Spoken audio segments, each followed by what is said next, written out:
What's going on, guys? It's your boy Anvil here, and I'm back with Sarah. What's going on, Sarah? Hey, not much. Pretty good day for Nice. a wacky Wednesday. So, we're coming at you live with a team building guide, Team Building 101. So, I know a lot of you guys on the ORAS OU Legacy League server, link in the description, uh, have been wanting to get their hands dirty with the team building and ORAS, and I know it can be a little bit intimidating with the the large amount of threats in the tier.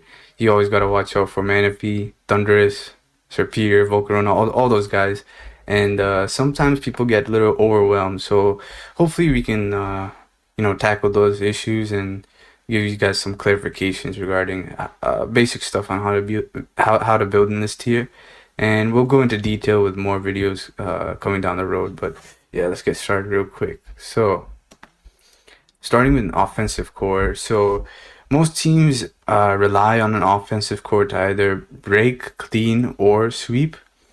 So breakers, basically, they hit very hard. An example would be Mega Medicham. You just kick high jump kick and breaks through something. Um, so what breakers essentially allow you to do, they're like meat tenderizers. They just get stuff ready for the cleaner or the sweeper to take over. So what a cleaner does is that they KO the weakened Pokemon. Usually they're weakened by your breakers, and they're often clean up at the end of the game, meaning they just need to click their moves, and the mons will start dropping. And the main thing about cleaners is usually they're very fast.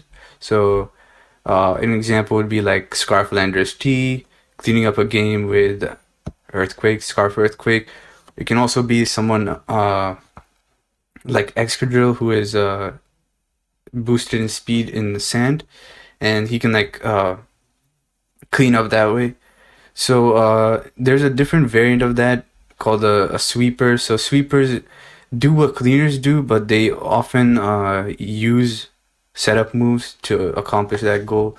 So infamous example in ORAS is Volcarona, where it clicks Square Dance, it boosts its speed, so it can become a cleaner, and it can boost its special attack, and that gives it qualities of being a breaker and a cleaner at the same time. So that's basically coined into one term called a sweeper, and what they can do is essentially set up, break through your opponent's mons. Either they break through for another member, or they just outright finish the game for you. Um, so most oftentimes it will be Volcarona, but it can also be like setup mons that have access to priority, like Talonflame, and as well as more fatter mons like Mega Scissor. Anything you want to add, Sarah? No, I think you basically got everything. So sometimes the line's blurred between some of these terms. For Mm-hmm. instance, Weavile can often be a breaker, especially if it's choice banded. Mm-hmm. You know, like those choice banded ISO crashes, or knockoffs hit pretty hard. But late game, with Weavile's natural high base speed of 125 and great stab combination, it can also act as a cleaner. Mm-hmm. And if you have like Sword Stance Weavile, that could potentially be a sweeper. So the same mon can fill the same roles, or any of these roles, or multiple roles, depending on the mon itself. If it's really really good, like Weavile, or by the team composition or the opposing team, what they have. Mm-hmm. But yeah, Yeah, that is a good point. We'll come across a couple of examples where that's the case as well.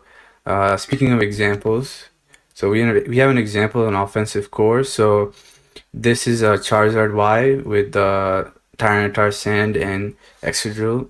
So the main premise behind this core is having a physical nuke and a special nuke. So Zard is your special nuke. It can hit basically everything besides um, the Lottie twins and Chansey. And Tyranitar helps facilitate Charizard by trapping those mons. And what Charizard can also do for Tyranitar is get rid of like annoying steel types and that sort of thing. So These mods really work well together, and then you have those are examples of your breakers, and then you have a sweeper in Exadrill, which can click SD in the sand, and it's usually faster than everything in the sand, so it can just clean up the game that way after Zard and Tyranitar have weakened everything down. And an important thing to note is that these mons don't just have offensive breaking like synergy with each other; they also have utility functions as well. Excadrill can rapid spin for Charizard and remove hazards and that sort of thing. Zard can switch into grass type moves if need be, but the main idea behind this is that these three mons are meant to punch holes through the opponent's team and basically weaken them enough that a sweeper like Extra can just come in and finish up the job. Yeah. Yeah, so for anyone maybe who might be a little lost, Tyranitar is the guy on the far left. He's the one that sets up the sand. I'm sorry, I really got to dumb it down. I mean, simplify it for some of our newer fans. But Tyranitar's the Godzilla-looking thing on the left, sets up sand, right, which helps Excadrill, the mole-looking thing in the center. With its ability, it gains speed in the sand, being faster than pretty much everything else, as Anvil said. So it can often be either the sweeper with an SD up, or even a cleaner, just clicking buttons at the end of a game. And then we got Charizard, which I assume you know what Charizard is. This is Charizard Y on the right. That's the breaker. With the strong. What's his special attack? Like 170 or something, or 165? Yeah, something like that. I forget. Yeah, high number, but big number in the sun. Gets boosted even more with his fire attacks. He's got solid enough coverage. So with that breaking, with that breaking holes into teams, right? It kind of enables Excadrill later on. And another nice bonus with this offensive core, which we didn't get too much into yet, but they really help each other out because Charizard usually doesn't deal well with dragon types, namely the Lottie twins, for instance. So Tyranitar is really good for that because it's immune to their psychic attacks, and with the sand up, it also gets a special defense boost because rock types and sand get a 1.5 times boost to their special defense. So it can take their attacks, either pursuit trap them, so when they try to escape, it'll either knock them out or get them close. And then, then the dragons are handled, and then Charizard can break even easier. So also, they both have weather. So Sandstorm for Tyranitar, Sun for Charizard. So you can reset the weather when you need, so you have plenty of turns to do what you want. Sorry. Yeah, that's probably why this is a great example of offensive core. They really help each other out. And so moving on, we also have examples of defensive core. Defensive core. So oftentimes the defensive core weakens or softens the opposing team to help enable the offensive core to fulfill its role. So usually the idea is using stuff like status, setting up hazards, removing hazards, and withstanding attacks that would otherwise risk the health of the offensive core. So whilst looking at the previous example, while something like Charizard and Tyranitar could take hits if they want to, ideally it would be best to keep health on those just in case you need to live a hit from another offensive mon on the opponent's team. And so basically a defensive core would be something that just chips things down slowly over time. And you guys will see usually they have some sort of recovery on them. They have status like T-Wave, Toxic, or hazards like Stealth Rock Spikes, Toxic Spikes, that sort of stuff. So let's go into the example real quick. So maybe Sarah, you can talk a little bit about the defensive core. Sure, and this one's not perfect, by the way. I had trouble thinking of a great example because I don't want to have overlap between some of the other categories. But one example of a defensive core, which is still pretty solid, is a Slowbro, pink guy over here. So Slowbro has Regenerator, which means when it switches out, it gets a third of its health back. So if you have 30 33%, you switch out, you come back in, you're at around 66% next time. So that's great for passive recovery. Also has a slack off, which heals itself by half. That move. Great. Also, the typing though is the big thing. So psychic and water, right? It resists the things that some of these other guys don't like. So Tornadus, the big green feather thing, doesn't like ice attacks. Slowbro doesn't really care about ice attacks generally. Same thing for the scissor here, which is on the right. The red guy. So both these guys resist ice for each other. For the Tornadus in the center. Also, fire. Scissor doesn't like fire. Slowbro does not care. The Slowbro doesn't love being U-turned on. Like, it can take it, but generally it doesn't like it. Whereas Scissor and Tornadus both resist U-turn because it's a bug move. Mm-hmm. So, for defensive core, it's usually pretty simple. You want mons that can help each other out, dealing with things that they're weak against. So you just switch them in hard, and then be okay. And regenerator mons and mons with recovery tend to be good defensive core pieces. Mm-hmm. And having good natural bulk, whether that be high HP in defense or SPDF, or highs defense and SPDF and good enough HP. So they come all shapes and flavors and stuff. Mm-hmm. But this core also isn't perfect because none of these are ever gonna be perfect because then they'd be in Ubers. They'd be banned. But this group can handle a lot of things to get together, and when you add a status, when you add chip damage, you add hazards and all that stuff, that'll pressure defensive cores as well. So it may cause you to make hard decisions. Sometimes that they may not work out, Mm-hmm. but that's all part of knowing how to play your pieces. But that'll be another video. Yeah, that's a good point you bring up. Oftentimes with these, people think they need a separate defensive core and offensive core, and most of the time it isn't that simple.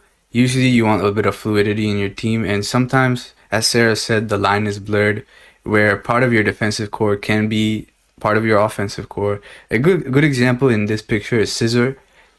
Scissor, while it is great defensively, it can also function as like a late game sweeper if it has access to sword stance, and it can just bullet punch through offensive teams pretty easily. And the main thing I would say is that no core is perfect. Otherwise, we'd all be using the same one. But yeah, I'd say you guys don't have to be too rigid about I need this defensive core on my team and this offensive core. It's usually fluid. Like, we'll get into that in a different type of video about synergy and that sort of stuff. But yeah.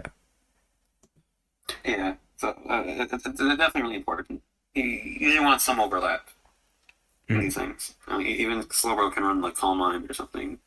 Mm-hmm. Or sometimes people have like some offense investment on their Tornadus.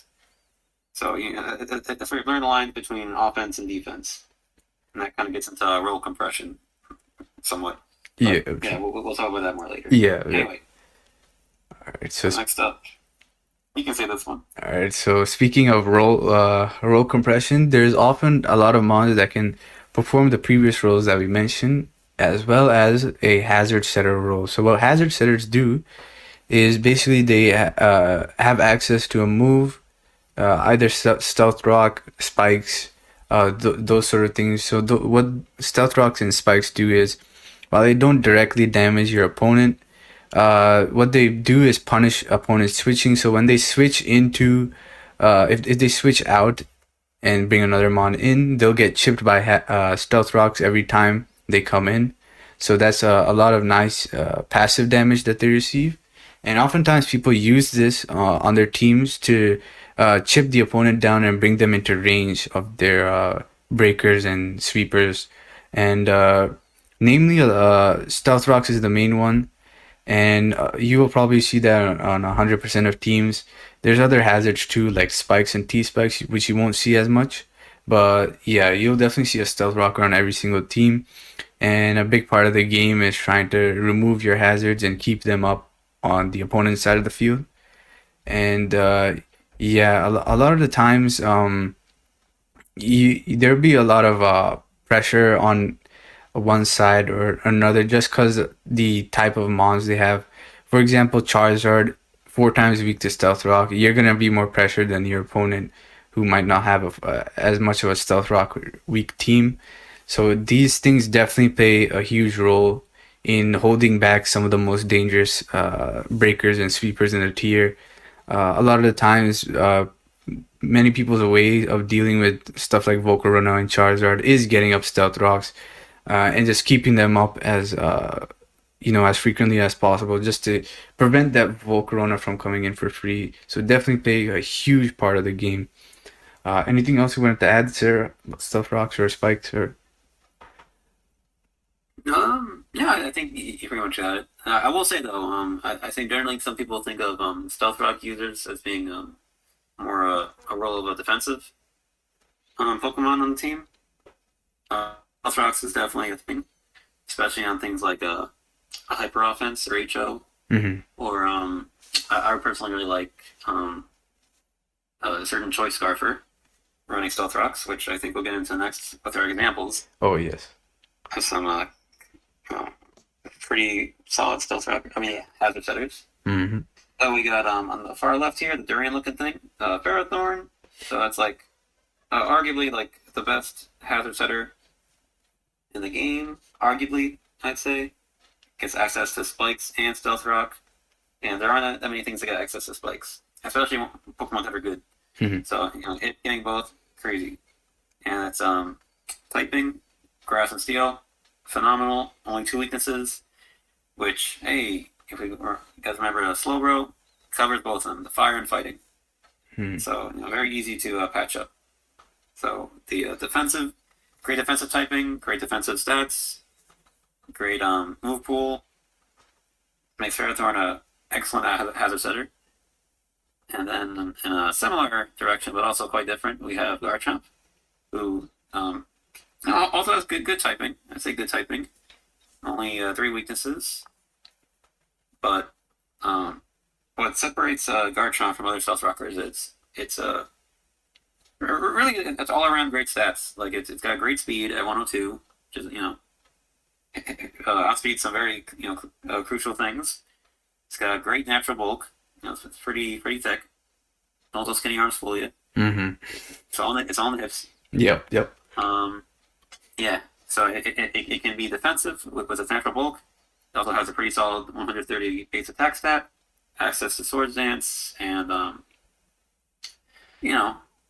has access to all the coverage moves it needs. So they're a more defensive role if you invest in its bulk, or more offensive if you give it like Swords Dance and some coverage moves with Stealth Rocks. But personally, I'd rather not do that. I think it's a little too much roll compression. And we got a roll compression video at some point. Mm-hmm. But yeah, Garchomp is also very flexible because it can run either offensive, defensive, and has a lot of spice in its move pool too. So I think it's one of the best hazard setters. Oh, and yeah, it's also my favorite mon to put rocks on its choice scarf. So you make sure you don't get taunted by like opposing Azelf or something. Mm-hmm. So really quick stealth rocks. People may not expect it either, because generally people think you're not choice locked in when you click in stealth rocks. Yeah. Because if you're locked in, people will think that's usually not what you want to be locked into stealth rocks. Because then you're forced to switch out right after. But people don't really expect it with Garchomp. That's why it's good. Mm-hmm. And then lastly, we have a Scolipede, which Scolipede isn't the best hazard setter, but you see on a lot of HO teams, it's got great speed, has a broken ability and speed boost, can sometimes run offensive, like Swords Dance too. But it's probably like the highest tiered mon that gets access to Toxic Spikes. Not that I think it's the best mon with access to Toxic Spikes, but it does have Toxic Spikes, which not many teams prep for necessarily. Mm-hmm. So that could be good, but it's just an example. Honestly, I could have also put Clef here. With Able, also a great stealth rocker. But yeah, these are just a few of many that I could put here. Those are just examples. But depending on your team, its needs, or other Pokemon you have, you know, maybe different stealth rocker you opt for, and that's fine. Mm-hmm. These are just some. Okay, Alright. now. So moving Yeah, on read the to next one too. I'll keep talking. yeah, I can no worries. So So speed control. Speed control is so important.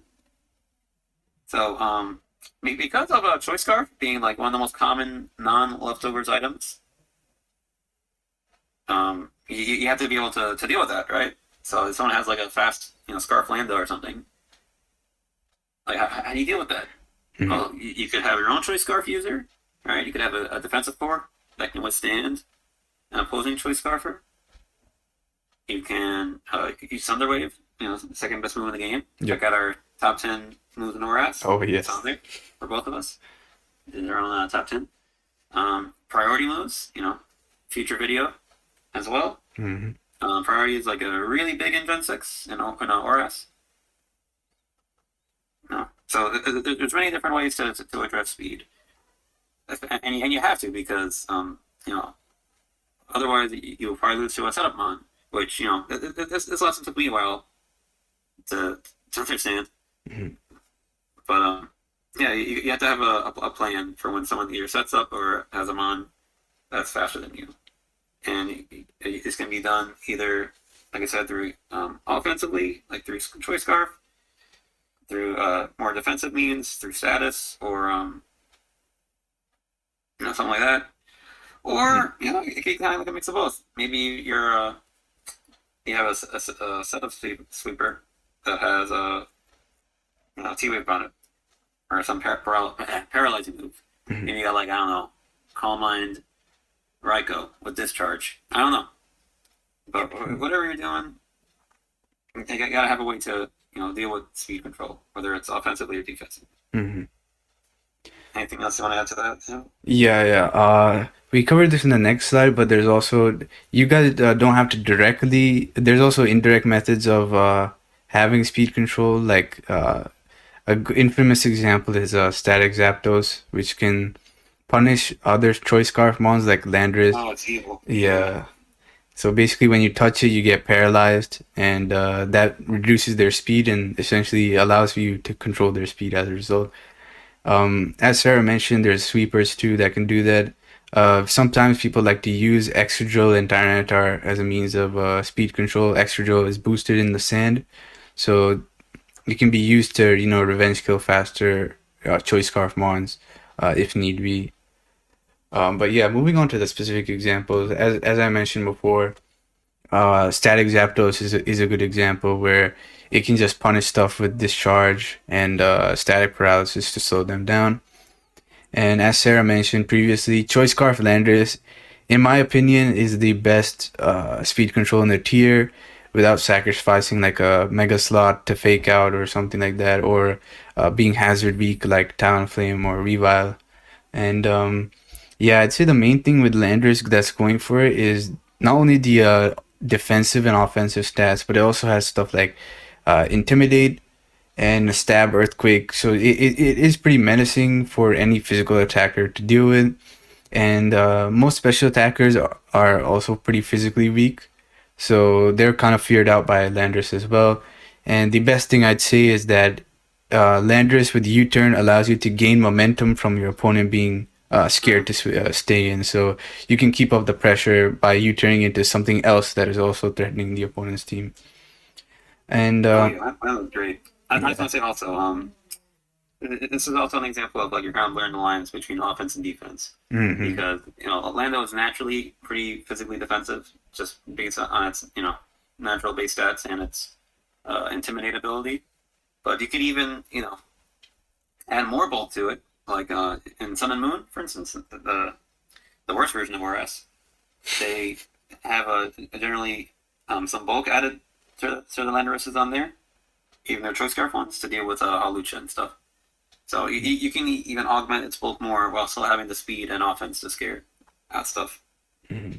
So yeah, I would agree that Lando's like one of the go-to good choice scarf users in the tier with all these great features. Mhm. Natural immunities to electric and ground, resist to fighting, intimidate, great 145 base attack, access to U-turn, that's a big one. So yeah, it's a great speed control option. Mhm. And our last one on this list is Weavile. So for those people who don't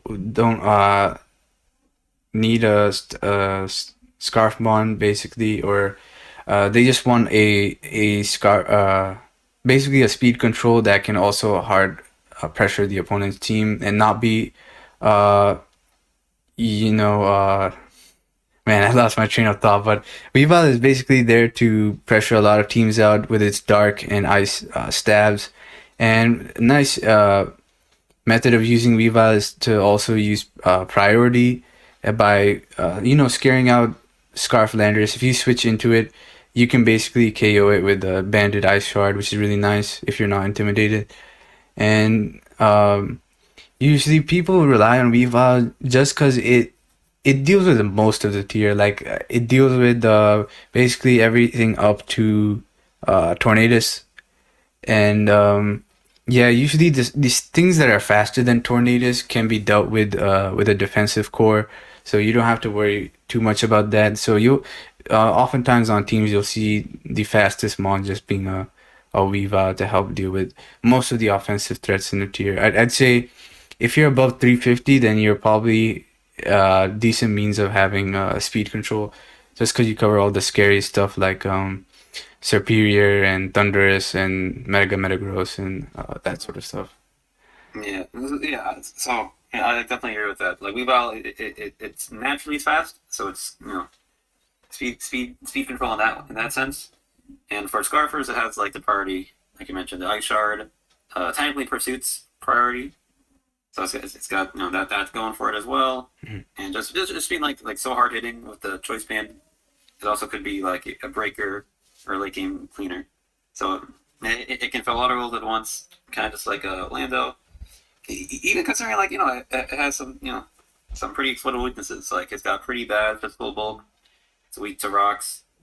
Um, yeah, so even with those setbacks, it's still really freaking good.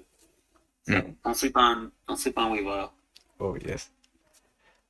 All right. So now that we're done with speed control, we have to worry about team chemistry. So sometimes you find that you fulfilled all of those roles that we mentioned previously, but you still face issues when using the team. Maybe there's a common threat that the team can't withstand. Oftentimes, this is probably Volcarona just setting up and blowing through your team. Sometimes it's Thunderous, but Manaphy. yeah, oh yes, Manaphy too, and you really realize your team is more of a punching bag, and but that's a learning experience. A lot of us started out that way with our teams, and we oftentimes learn the hard way, but we learn nonetheless. So sometimes the cores may not cover for each other well enough, or the Pokemon you selected have optimal spreads or move sets. An example being like one of my bros running overheat on their Charizard and then um, getting worried about getting pursuit trapped. And yeah, sometimes you just have to change a move or two and you're all set. And other times you might just lack synergy. Um, Yeah, that's a big one. Yeah, so this is often the most challenging but also most rewarding aspect of team building. I think this is like where you learn the most about the tier and the weaknesses of certain play styles and team compositions. And essentially this helps you build better teams by realizing what certain stuff is weak to and how to alleviate it. And oftentimes, as we mentioned before, there's no perfect team, otherwise everyone would use it. There have been times in ORAS history where people have thought a certain team of six was broken, but eventually what happens, the meta game shifts and people find ways of dealing with that. And a good example would be webs and more recently screens. Most people have adapted to screens by using like balance with strong priority. Uh, and yeah, mostly it's a learning experience. And although it can be a bit frustrating, just you know play the game a little bit more and you'll see that there's ways to break through certain stuff. I'm sure you're willing to add a lot too, Sarah. Oh yeah. So I think there may be a tendency for some younger players to just look at a team and be like, okay, on paper, this team like loses to this mon or deals with this mon, whatever the case may be. But in practice, you may find it may perform differently than you expect, or maybe the opposite of how you expect. So to make it less abstract, let's talk about Ferrothorn, right? We said Ferrothorn doesn't like fire, right? So you think, oh, I have a Heatran for Ferrothorn, right? But Heatran's the only thing on your team that can deal super effective damage to Ferrothorn, right? And maybe that the opposing Ferrothorn has Protect, or maybe they have 3 different answers to fire types, So in that case, maybe Ferrothorn was a bigger issue than you thought, despite having a fire type, right? So that may mean that your team could use more fire coverage. Maybe you need another mon or two, or a moveset change to deal with it. Maybe it means that maybe you're just dealing with it the wrong way. Maybe instead of doing it directly with a fire type attack or a fire type mon, you could use a knockoff, whittle it down, or just use like a lure, which means you use a mon that your opponent may think it can counter, but then you reveal like hidden power fire or some interesting set that no one uses, and then you deal with it. So there's many different ways to address team's needs or deal with certain threats, and you're really only going to figure that out through testing, through learning the meta, which is testing. Yeah. Going on ladder, maybe watching our videos. Don't forget to subscribe, hit the bell. Oh yes, yes. Yeah, so it does take time, but don't be distraught if your team building sucks right off the bat. Mine did. I think my first few years playing the game, I had maybe 1 or 2 teams that I consider good. I feel it's still one I still really like, but most of them aren't going to be that great. But maybe you're faster learner than I am, or maybe now you have channels like ours and other resources that'll maybe help you get to speed faster than we did. Yeah, that's a good point. Yeah, I know that there's less around when we were playing initially, but yeah, I personally love team building. It's the most fun part of the game for me. Like the battling's kind of secondary for me, honestly. But I love team building. It's so fun figuring out things that work and new strategies or new sets that people aren't trying. So I say just be open minded. There are very few I'd say truths or self evident truths in team building. There are some things that people might say, oh, you got to do it this way, or this one has to run this, or blah blah blah. That maybe you'll try it out to test that. You may find that going a different way works for you, or has more success because people aren't expecting it. The meta is constantly changing. There's always new ideas, new strategies being used. So it's hard to say for sure how many things are actually gonna stay true.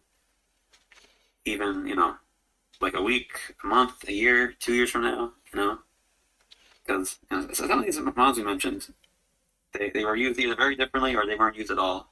Like an example could be Volcanion, which we're going to talk about today.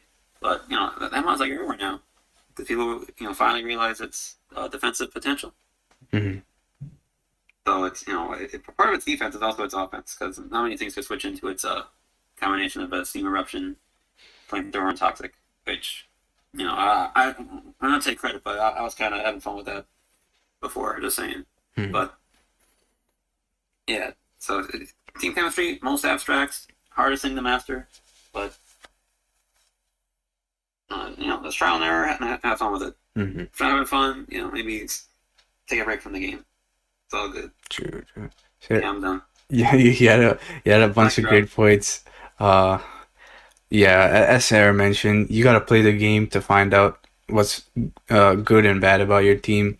It's impossible to just stay in the builder and think you have X for Y or A for B or B for C, because as you mentioned before, the opponent has 5 other members on their team that can probably deal with your mon. So a lot of the times, team chemistry is there to help facilitate uh, a sort of synergy that helps all your mons break. Um, and yeah, as Sarah also mentioned before, he really did hit everything. But just to mention again, um, don't be particularly married to a mon. You know, I know everybody has their comfort mons. For a lot of people, it's like Clefable or uh, Gliscor or something like that. But um, you know, sometimes it is best to have an open mind, because that's when you really open your doors to new possibilities. And this is exactly what happened with Volcanion. People decided to, like, oh man, my teams are weak to Bisharp and Scissor and that stuff. Yeah, oh yeah, and Manaphy, of course. And we just needed a new way to do that. And before, people thought that defensive Volcanion was cheese. Like, oh no, why would you put a fire weak mon that isn't offensive on your team? But people realize that it has a function, and that's true for a lot of mons in the tier as well. Like, you may not think that like a lot of mons in the tier have different functions, but you'll be surprised. For example, Sarah brought up an excellent point with the Scarf Garchomp. No one expects it, but it still puts in work. It checks a lot of the dangerous threats in the tier, checks Thunders, and it can outspeed Mega Metagross and that sort of stuff. And people never expect it.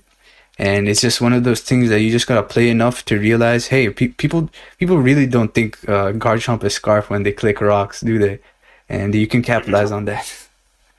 So yeah. It's all about deception sometimes. Mm-hmm. So you have like, expected Pokemon on your team. You know, the sets, the spreads, the items. Right, that's where like the real team building comes in. Honestly, because anybody could just look at the viability rankings and be like, okay, I'll just put Exudrill, Clefable, Garchomp, Superior, Megalodios. I don't know. Another Mew, sure, on their team, and call it done. Mm-hmm. And I was like, oh cool, I got like 6 of like some of the most known to be good mons, or mons everybody agrees to be good. And then like team building finished, mastered.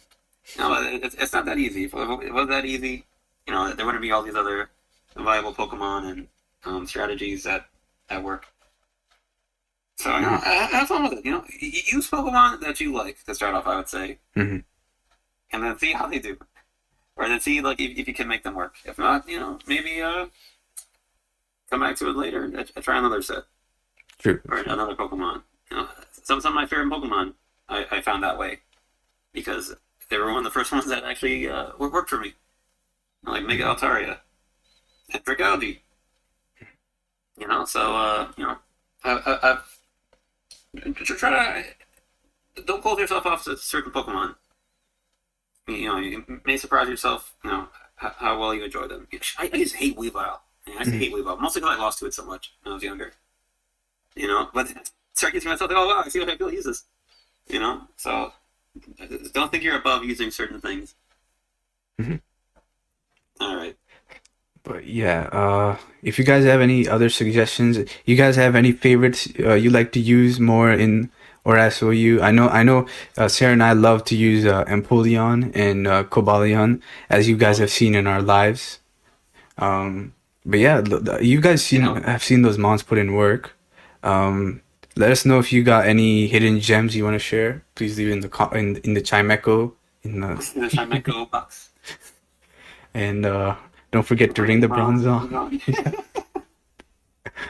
All right, guys, and this isn't the end. Subscribe to the style of I don't know. Oh yes, and don't forget. We gotta finalize this eventually. Yep. So this isn't the end. We're gonna come out with more advanced team building videos. As we mentioned, role compression is a big one. Also, functional versus type synergy. And yeah, there's a bunch of different topics we could go into, but stay tuned. Let us know if you enjoyed this video, and yeah, we'll see you guys around. All right, later. Later. Peace.